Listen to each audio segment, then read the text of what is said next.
Olá, tudo bem? Meu nome é Jorge e espero que a graça de nosso Senhor Jesus Cristo, nosso Deus e Salvador, esteja com todos vocês. O nosso estudo hoje será sobre as boas obras. Inúmeros cristãos afirmam que as boas obras não salvam ninguém, mas isso é um gravíssimo erro de interpretação bíblica que prejudicou a evangelização pelo mundo inteiro ao longo dos séculos, conforme veremos a partir de agora.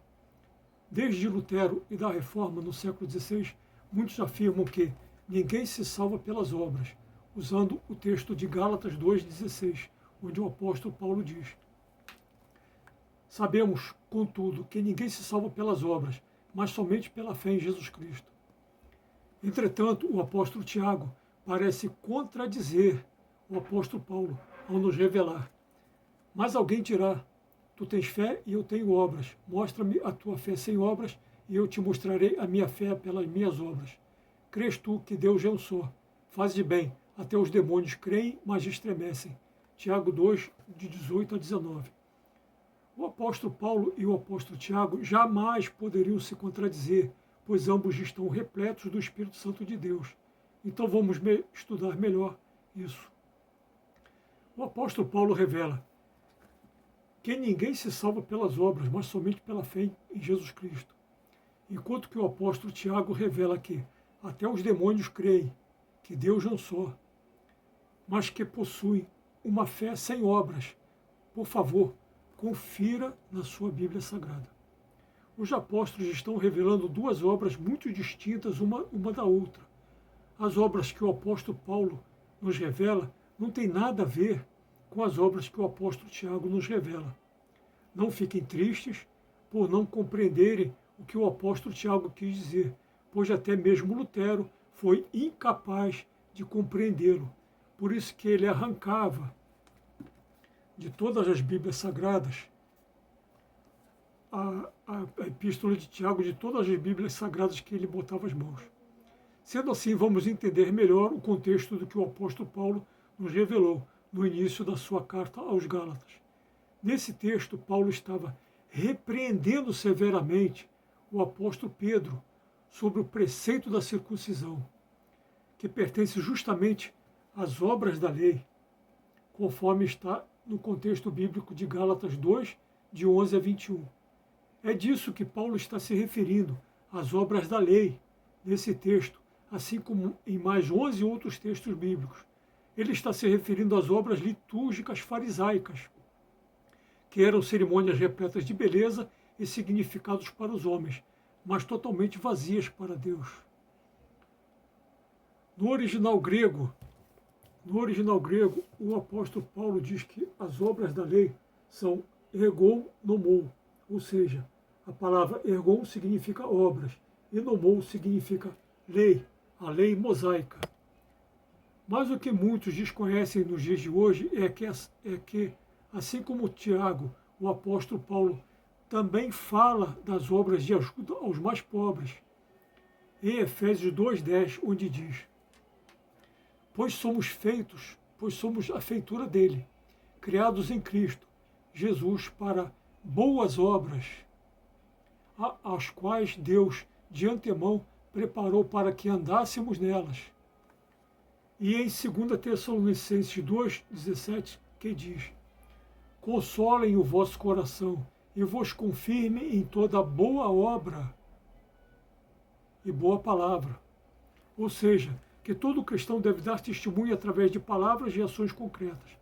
Mas muitos dirão que esses dois textos não falam em ajudar os mais pobres. Então veja, em Gálatas 5,14 diz: Porque toda a lei se cumpre em um só preceito, a saber, amarás o teu próximo como a ti mesmo, conforme está em Levítico 19,18 e o que Jesus diz em Mateus 5,43, 19,19 e 22,39. E amar o próximo é exatamente praticar as boas obras, é praticar a vontade de Deus. Tanto que no texto grego diz ergóis, que significa obras, e agatóis, que significa excelente, ficando ergóis agatóis, ou seja, boas obras.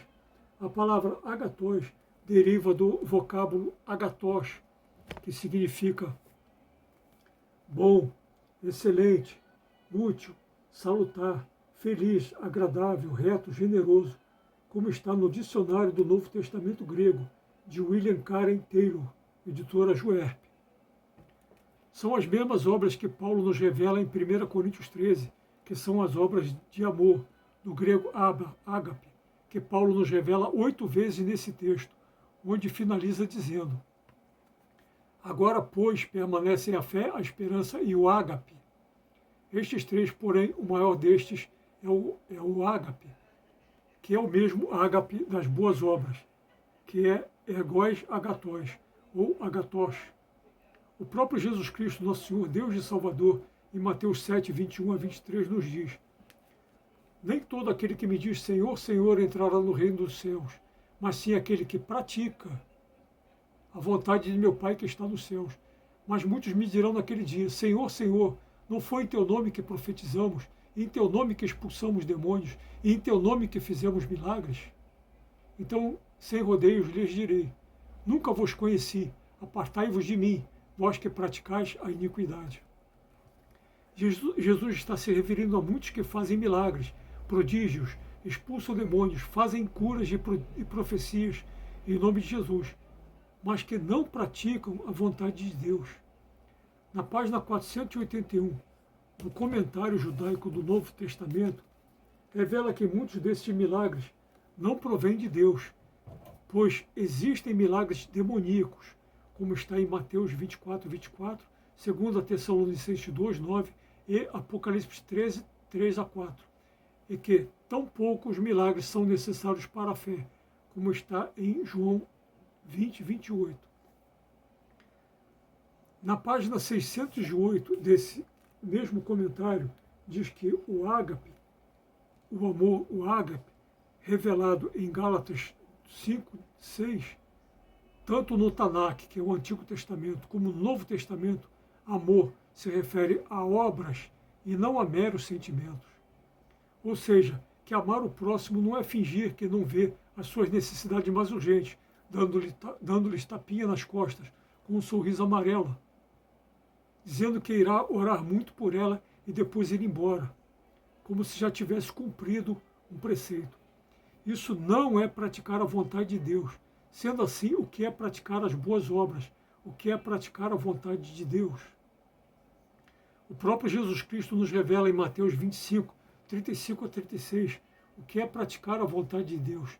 Porque tive fome e me deste de comer, tive sede e me deste de beber, era forasteiro e me acolheste, estava nu e me vestiste, enfermo e me visitaste, preso e fostes ver-me. Por favor, depois confira todo esse texto de Mateus 25, 31 a 46 na sua Bíblia Sagrada. Na página 165 do Manual dos Tempos de Costumes Bíblicos, diz que muitos textos bíblicos relativos ao dízimo e às ofertas tinham por objetivo garantir que a riqueza do povo de Deus fosse distribuída por igual entre todos, e que no Novo Testamento, Barnabé, por exemplo, que vendeu um terreno para distribuir o dinheiro entre os pobres, como está em Atos 4, 36 a 37, no Manual dos Tempos de Costumes Bíblicos, no início da página 169. Na página 171 desse mesmo livro protestante, Manual dos Tempos de Costumes Bíblicos, diz que Jesus se sujeitou à pobreza da vida terrena, para que nós pudéssemos ser abençoados, conforme está em 2 Coríntios 8, 9 e Filipenses 2, 5 e seguintes. E que grande parte dos primeiros cristãos era pobre. Os que não eram pobres antes de se converterem, ficaram pobres depois, seguindo o conselho que Jesus Cristo deu ao jovem rico, em Mateus 19, 16 a 22, onde no versículo 21 diz: Jesus lhe respondeu: se queres ser perfeito, vai, vende os teus bens e dá aos pobres, e terás um tesouro nos céus. Depois vem e segue-me. Quem estudar a história dos santos católicos descobrirá que todos eles venderam tudo o que possuíam para ajudarem os mais pobres, os mais necessitados. Os apóstolos recebiam todo o dinheiro das primeiras comunidades cristãs, dividindo o preço entre todos segundo as necessidades de cada um, como está em Atos 2, 42 a 47. Mas logo a seguir, em Atos 3, 6, os apóstolos não mentiram quando disseram: não tenho prata nem ouro, mas o que tenho, isto te dou. Em nome de Jesus Cristo Nazareno, levanta-te e anda. O professor Felipe Aquino, apresentador do programa Pergunte e Responderemos, da TV Canção Nova, escreveu um livro intitulado Uma História que Não É Contada, onde revela que inúmeras instituições públicas foram fundadas pela Igreja Católica durante a Idade Média, como hospitais, leprosários, orfanatos, abrigos, casas de caridade, asilos, etc. E fundou também a primeira universidade pública da história, na Bolonha, Itália, em 1158, e que 40 anos depois, em 1200, Bolonha tinha 10.000 estudantes. E ela existe até hoje, e que até 1440 foram erigidas na Europa 55 universidades e 12 institutos de ensino superior, todas públicas e fundadas pela Igreja, na página 121. Mas que depois da Renascença, do Iluminismo e da Revolução Francesa, o número de instituições públicas de caridade reduziram drástica e absurda e drasticamente. Nas páginas 237 e 238. Para não esticar demais este vídeo, vou citar apenas um exemplo, entre milhares. Até bem próximo de nós, o padre jesuíta José de Anchieta fundou, na segunda metade do século XVI, a Santa Casa de Misericórdia, no centro do Rio de Janeiro, próximo às Barcas, e que quase 500 anos depois permanece funcionando e cuidando dos pobres e doentes até os dias de hoje. Todas essas informações podem ser conferidas em qualquer livro de história. A Igreja Católica faz um excelente trabalho de boas obras aos mais necessitados, através de várias pastorais espalhadas pelo mundo inteiro, como a Pastoral da Criança, a Pastoral Carcerária, a Pastoral da Saúde, os Vicentinos, etc., embora representem um pálido reflexo do que faziam os primeiros cristãos. E, além disso, infelizmente, somente as notícias ruins é quem ganham destaque, como os maus papas, os erros da Inquisição, as terríveis cruzadas, etc. Quem ousaria dizer que entendemos melhor as Escrituras Sagradas do que os primeiros cristãos, que vendiam tudo, absolutamente tudo que possuíam, e dividiam tudo entre os mais pobres? Entretanto, fazemos justamente o contrário, e é por isso que o mundo inteiro moderno padece, mergulhado num relativismo diabólico, num capitalismo selvagem, numa má interpretação da teologia da prosperidade, num falso comunismo, num pseudo-socialismo, numa democracia hipócrita, numa teologia da libertação comunista, num fascismo perigoso, e que Jesus Cristo, nosso Senhor, Deus e Salvador, tenha misericórdia de todos nós. Quem gostou deste vídeo, por favor, dê um joinha, se inscreva para fortalecer mais estudos bíblicos como este.